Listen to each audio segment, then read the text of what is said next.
All right, mic test, 1 2 1 2 1 2. All right, One Piece arc ranking. Let's do this. One Piece, created by the Lord and Savior Eiichiro Oda Sensei on Weekly Shonen Jump, July 22nd, 1997. It tells the story of a rubber boy who will become the king of the pirates. Meeting cool, fun, and ever so lovable crewmates along the way, they set sail the many seas to find the greatest treasure of all time, the fabled One Piece. After the manga came, the One Piece anime series, produced by Toei Animation, started airing on October 20th, 1999 and is still going strong with 948 episodes currently and the manga at a cool 97 volumes. So that was basically me saying that One Piece has gone for a long ass time, spanning many sagas and arcs. And now with the manga hitting the great grand milestone of 1,000 chapters, and me reading One Piece for about 20 or so years, why not make a One Piece arc ranking? Yes, I, Tim Lyu, host of Crunchyroll, and some guy will go through all 30 canonical arcs and rank them. Canonical meaning arcs that are both in the manga and in the anime. Now, I will be spoiling little bits and pieces while I talk about these arcs, so you were warned. If you disagree and want to fight, I will be in the comment section, so let me know and let's discuss. If you agree though, let me know too so I can comment, hell yeah. So, without further ado, let's begin the One Piece arc ranking list, starting from 30 all the way to 1.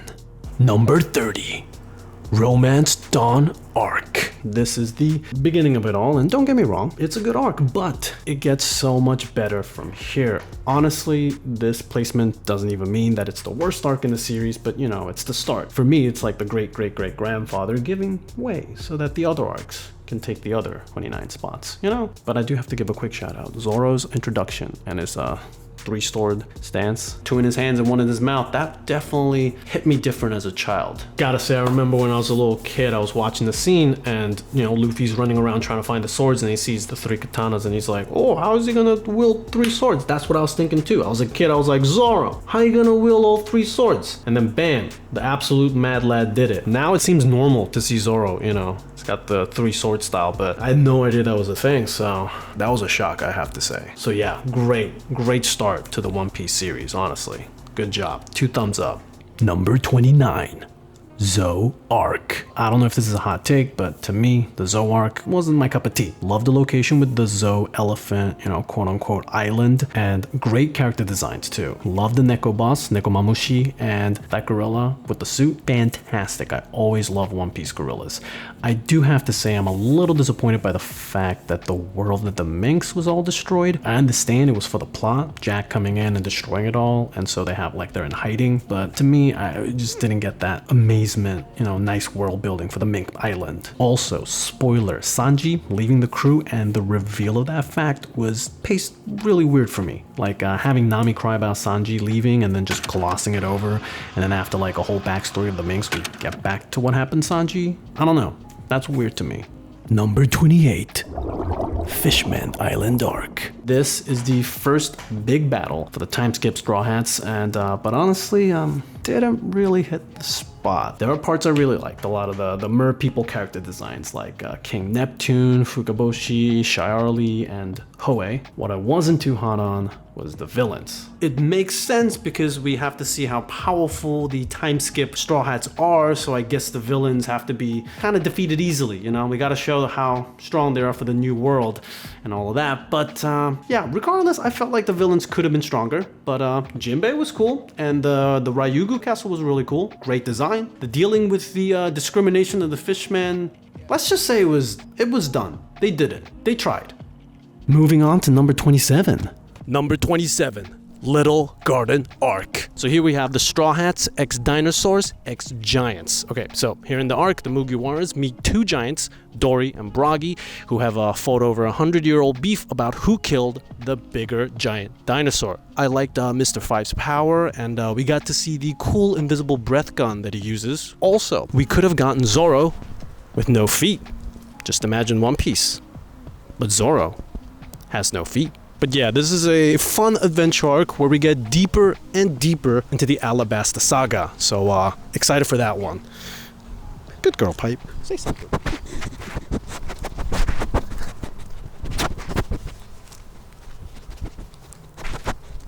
Nice. Number 26.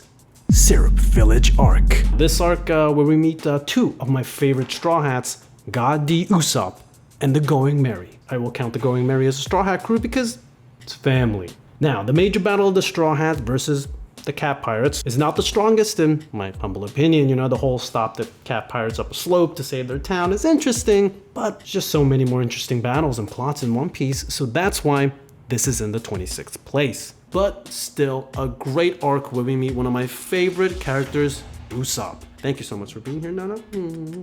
Love you, Nana. What a cutie. Isn't she a cutie? Comment down below if Nana's a big cutie. Number 25.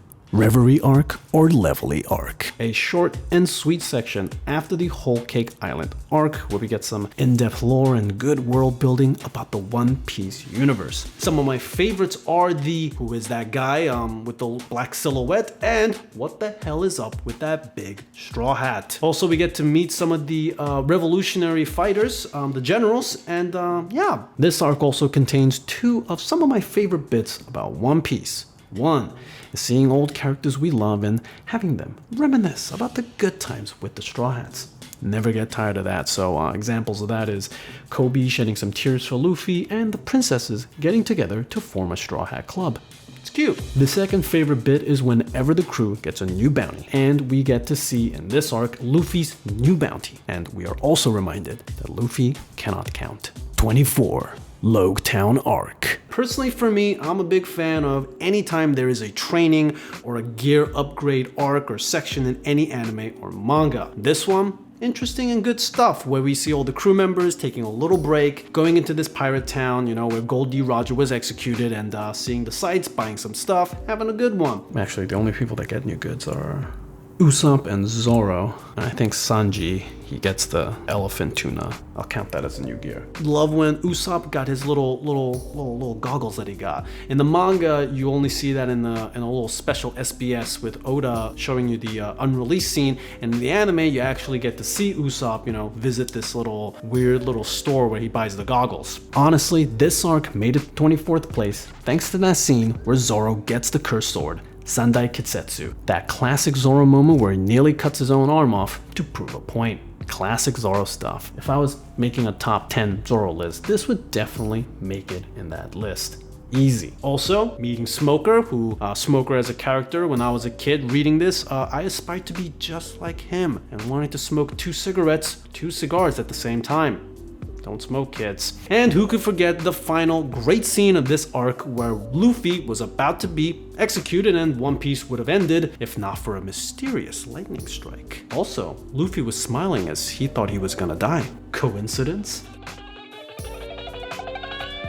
Number 23.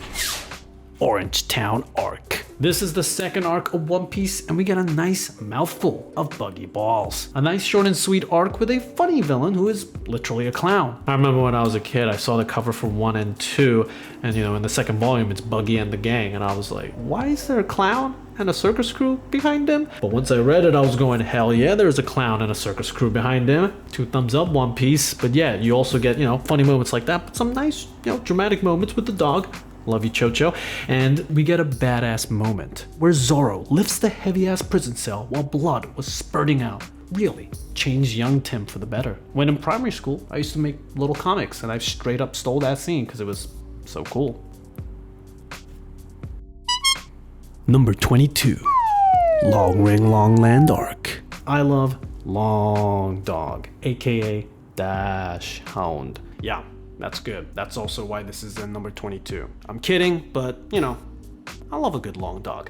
Who doesn't? Now, for the anime fans, you might be confused and even enraged as why Long Ring Long Island is in number 22. For context, I read this arc and I didn't watch it. In the anime, the Davy Back fight goes for like way too long, I feel like. There's way too many Davy Back fights. In the manga, it's a short and sweet 3 matches. We also get a great Zoro moment where he big bros Chopper because Chopper gets sent to the other team, to the Foxy Pirates, and he told him to man up. It's a really good scene. I love when Zoro is a big bro to little bro Chopper. But also, some other good bits. We meet Aokiji, one of my favorite One Piece characters and favorite Marine, and we start to bubble up to the legendary Water 7 saga. But we'll see where Water 7 is in this ranking list.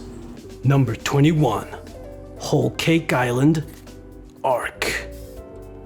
Don't get me wrong, there's a lot of cool things about this arc. One of my favorite things are the character design of Big Mom's kids. Some of my favorites are Daifuku, Amande, Smoothie, and of course, Katakuri. But I do have to say a special shout out to Daifuku, like the bald with the mustache, you know, the facial hair, always a good look, and then all of a sudden he rubs his belly, and then another cool, like, buff old guy pops out, you know? Good design, just 2 good designs put together. And I love the battle between Luffy versus Katakuri, an intense battle where once again the Straw Hats are reminded of the sheer power of the big players in the new world. But what I didn't really dig about this arc was Sanji's backstory. To me, it didn't have the impact as all the other Straw Hats past. Also, the betrayal of Sanji with Luffy waiting for him, and before that, the Sanji versus Luffy was... Listen, to me, Water 7 did the crewmate versus crewmate better, but hey, that's just my opinion. I'm just some guy. Number 20, Amazon Lily arc. Here we have Luffy getting to the all-women island of Amazon Lily. We get a little break from the high-intense thrills of SABAODY Archipelago to see Luffy do what he does best, being a lovable idiot. Gotta love Luffy interacting with the Amazon ladies. There is a serious moment that comes in, but most of this arc is a little respite before the madness and the sadness ensues. We also meet Boa Hancock and get the shortest romance plotline in One Piece history. Number 19, Reverse Mountain arc. This is another short but exciting arc where the gang goes up a whole ass mountain and make their way into the Grand Line. Gotta say, I really wish that I could go back in time so that I could experience this moment, experience that hype as I was reading that section, as my favorite pirates make their way just a little bit closer to the One Piece. If you guys are watching this video for some reason and haven't seen One Piece, honestly, you should do it, because moments like this is what makes this series so magnifique. It's good. Also, all my homies love Laboon. If you don't love Laboon, get the hell out of here. Number 18, Whiskey Peak arc. A short arc to say the least, but it had so many cool moments. That's why it's on my 18th place. First off, we have Zoro versus 100 bounty hunters of Baroque Works, which is another top 10 Zoro moment if you ask me. Then we get a whole layer of mystery with this Baroque Works organization and an undercover story, which is a great beginning to the whole Alabasta saga. Also, there's Luffy versus Zoro, which is a surprising little bit, almost like a joke fight, but still in itself, I feel like the concept is cool, you know? Also, gotta say, love the Baroque Works naming system, their nicknaming system with the Mr. Numbers and the Mrs., you know, certain days. I always found that really cool. Yeah. Also, you can't tell me that the reveal of the Graveyard Cactus isn't one of the coolest moments in One Piece. Argue with me if you want, but you can't deny that part where they slowly zoom into the cactus to reveal the graves. Honestly, it's underrated, if you ask me. Once again, nobody has asked me. Number 17, Thriller Bark arc. I've heard from some folks saying that they're not a fan of this arc. Why do people hate a good old-fashioned fun Fright Night? Granted, the big battle with Moria wasn't the strongest for me as Shichibukais go, but for me, it really makes up for it with the interesting world of Thriller Bark and just some good old-fashioned One Piece fun, you know, from Usopp, Nami, and Chopper's, you know, spook house scare moment to Luffy being that dude that will walk around haunted houses just having a blast. Also, who could forget the great Mugiwara docking formation? And we get to meet Brook, a 10-foot skeleton man with an afro that can sing real good and wants to borrow money and panties. Good job, bro. Also, fun fact, the zombie Ryuma, who is the samurai that Zoro fights, actually appeared long before One Piece in a manga Oda created called Wanted. Just some fun fact for you there. It has nothing to do with Thriller Bark. I just wanted to, I guess, flex my Oda knowledge. Number 16. Punk Hazard Arc. This arc, we get to see the scope of the world get bigger and bigger. You know, we find a lot about the darker side of the One Piece world. You know, you got illegal arms trades, you got chemical weapons, you got weapons of mass destruction, you got human and children experimentations, and more heavy stuff. Even with all of that cool stuff, to be honest, this is at 16th place, mainly because I just love the bit where Law body swamps some of the Straw Hat members and Smoker and Tashigi. Yeah, I had some classic One Piece hilarious moments ensue there, especially with Robin. Also, we do get to meet Firefox Kinemon, a samurai from the isolated lands called Wano and Momonosuke. Fun fact, Kinemon is canonically 9'8". I should do a video on how funny the canonical heights of characters are in One Piece and like line them up, because it's weird. If you stack up all the characters together, it gets pretty insane at times, yeah. Even though this arc is pretty much, I feel like, a build-up for the upcoming Dressrosa arc and the Yonko saga, I do have to say, I think it's a really great build-up and just a good arc overall. Good stuff. Number 15.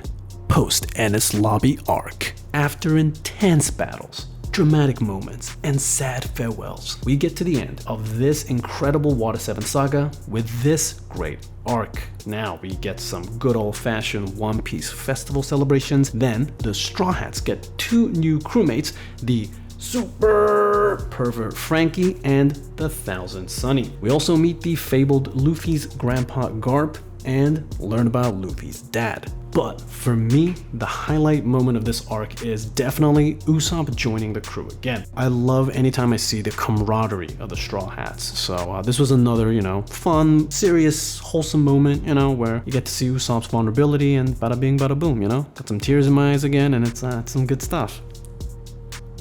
Editor, please Photoshop some tears falling from my eyes. Thank you. Number 14. Arlong Park Arc. This one is a classic One Piece arc where we learn about the trials and tribulations of Nami. This arc is, for me, when One Piece went from a fun, light, friendly adventure series to a fun, thrilling, serious, friendly adventure series. We also see some good fights out of every member of the crew. Loved also how Luffy was straight up about to die because he was just being a silly boy, which was shoving his feet into concrete to spin a big sea cow around. What a big brain lab. Now, I feel like most people would put this higher in their ranking list, but for me, it's good, but there's so much better. But shout out to Belmare for having one of the sickest haircuts in One Piece history.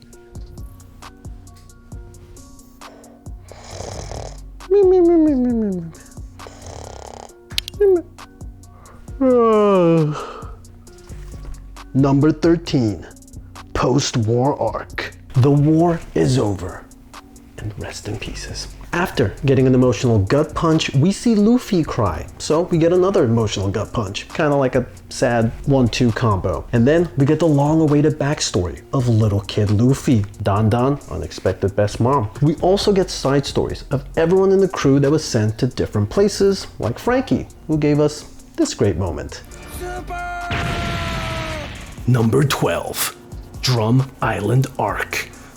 Brr. So here is a high intense race against the time arc where Nami's about to croak from a mysterious fever. This arc really shows off a great aspect of the One Piece series, which is, you know, just love it when we see crewmates, you know, love and care for each other. This was a stellar example of that. You know, we have Luffy's horrible way to make Nami feel better, and then him climbing up a whole mountain with his bare feetsies and hands, you absolute madman. Also, we do get to meet my son, Boku wa Doctor, Tony Choppa.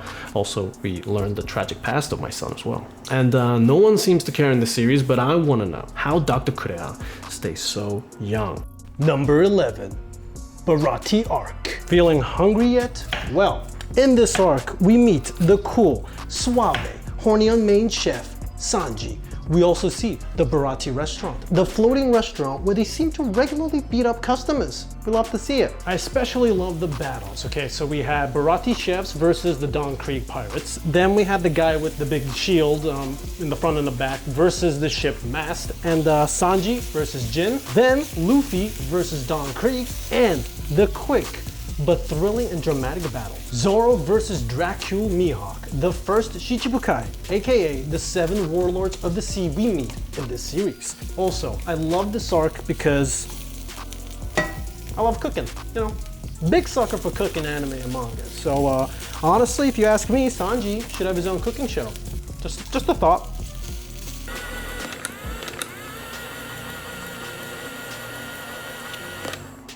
Return to SABAODY arc. So this is the return of the gang 2 years later, baby. Now, for the Shonen Jump readers in Japan, there was an actual 2 weeks wait for the manga in real life, which, you know, made the anticipation for this arc so much more just mwah, you know, it's like 2 weeks, 2 years, same thing, you know. As I said before, my favorite part of One Piece is just seeing the gang interacting together and having fun. So, you know, watching them all react to each other's new looks and new power-ups, it feeds my soul. Especially my son's reaction to Frankie version 2. Also, we get some more good, wholesome One Piece moments where everyone who has helped out the Straw Hats for the past 2 years, all coming back together to with the Marines. Number 9. Impel Down arc. One Piece X Prison Break. This was definitely a nice lead up to the Marineford War arc. You know, you get to see Luffy's sheer determination to free Ace, and that was an emotional and exciting ride to say the least. To me, Impel Down was a different One Piece experience. You know, it's like the solo Luffy story, but it still has so much One Piece-isms that I love, like a great new location, a Supermax underwater multi-level prison. Then we meet some old friends and foes like the Great Mr. 2, Bon Clay, and Buggy. And we get a nice look at how the Marines lock up their most wanted. And let me tell you, it's brutal, but in a fun One Piece fashion way. You know, like look at these lovable monster designs. They look so funny. Also, Ponytail Buggy, looking like a snack. Good job, buddy. Do I just not know how to work a bubble gun? Is that what the problem is? Number 8.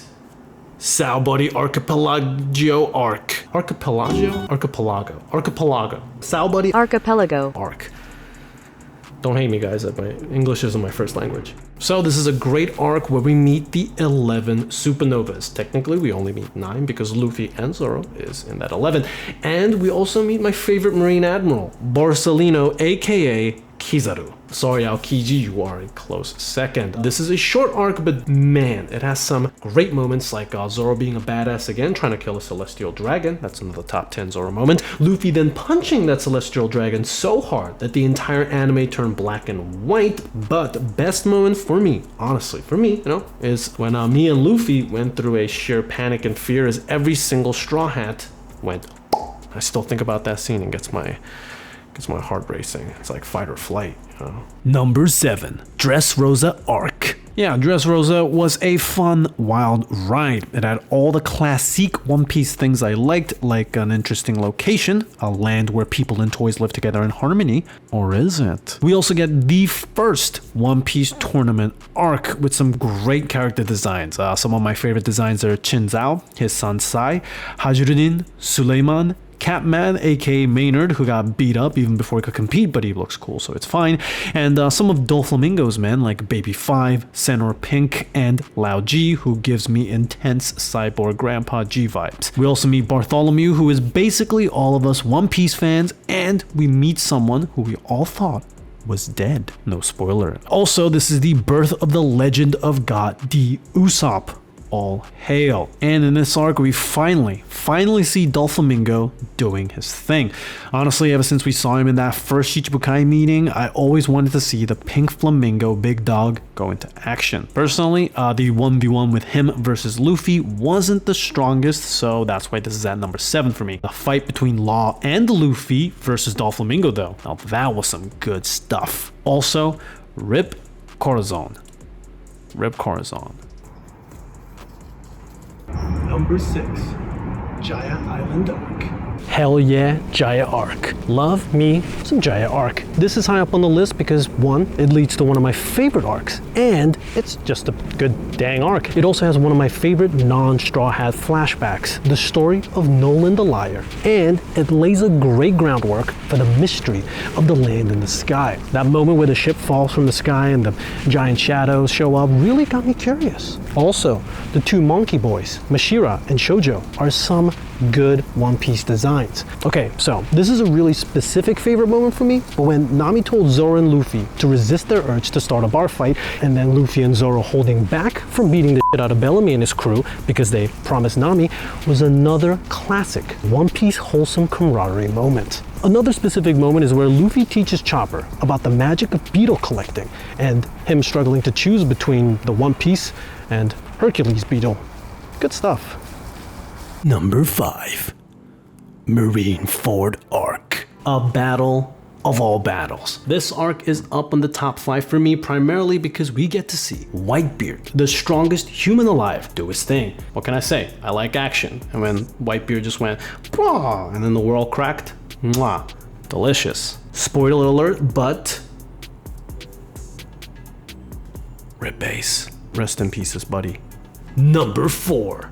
Alabasta Arc. Number 4, we have the hot and spicy tales of Alabasta. The whole Alabasta saga is such a good ride, and an Alabasta arc is a strong 10 out of 10 finish. First off, we meet Crocodile, the second Chichibukai who Luffy has to beat this time.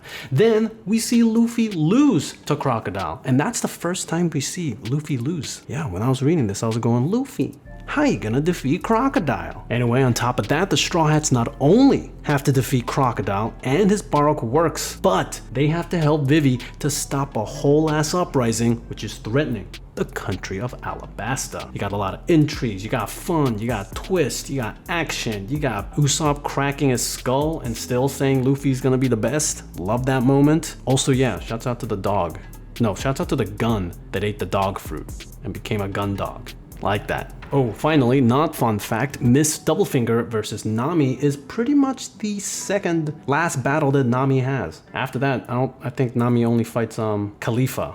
That's it. So I guess rip to that one, yeah. Number 3.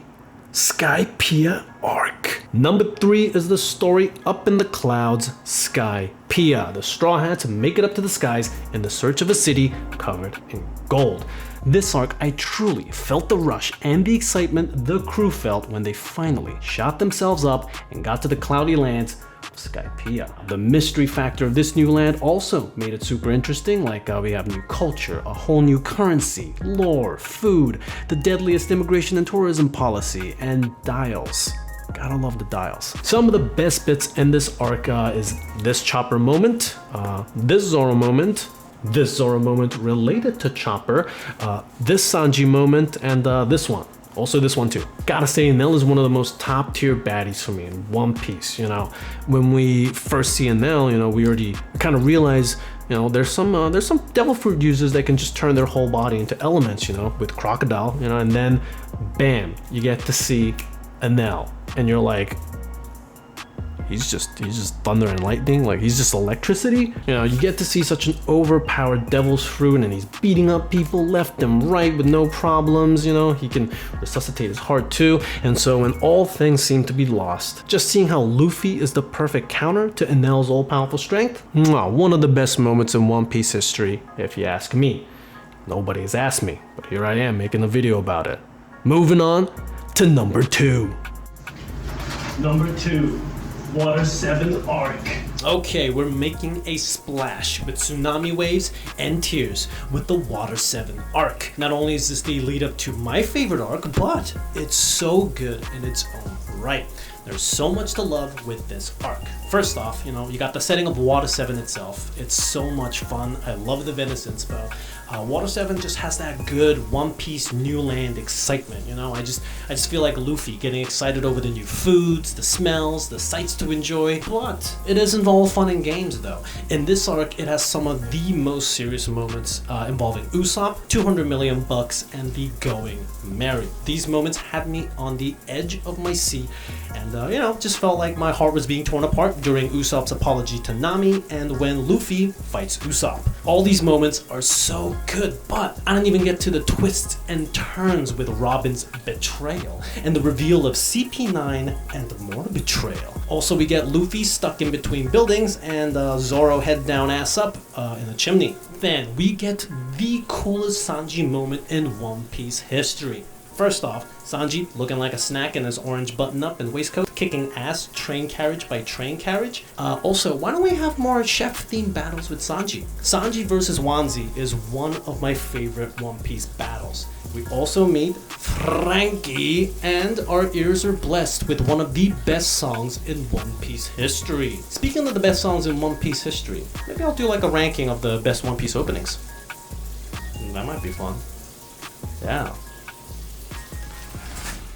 And finally, we have number 1, Enies Lobby Arc. What could I say about the Enies Lobby arc that many One Piece fans haven't already said? You know, it's so good. You got the action, you got the character interactions, you got the thrills, you got the drama, and the tears. This arc has it all and some more. So let's break it down. You know, what do we got here? You know, we got Sogeking introducing himself, tricking only Luffy and Chopper. Hilarious. Then we see Enies Lobby, you know, the place where the justice of the world government is served.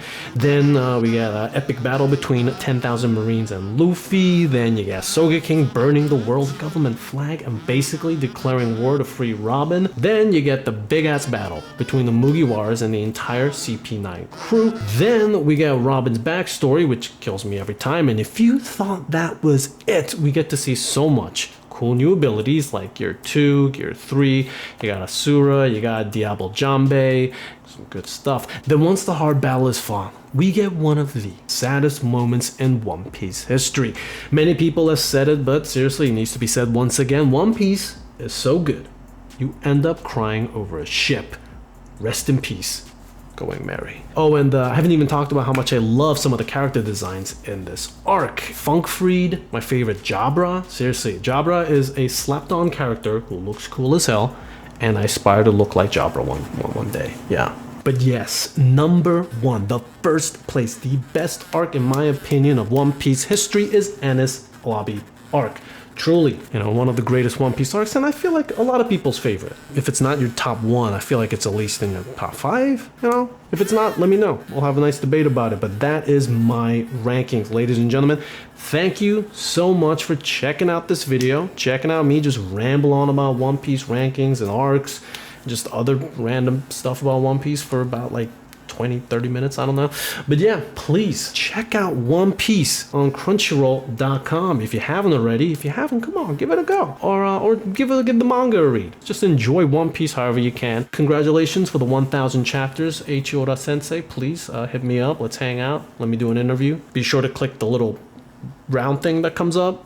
Be sure to click the little rectangle things that pop up. Visit Crunchyroll.com, check out more of our video essays, and yeah, I'm out. Sailing away. One Piece.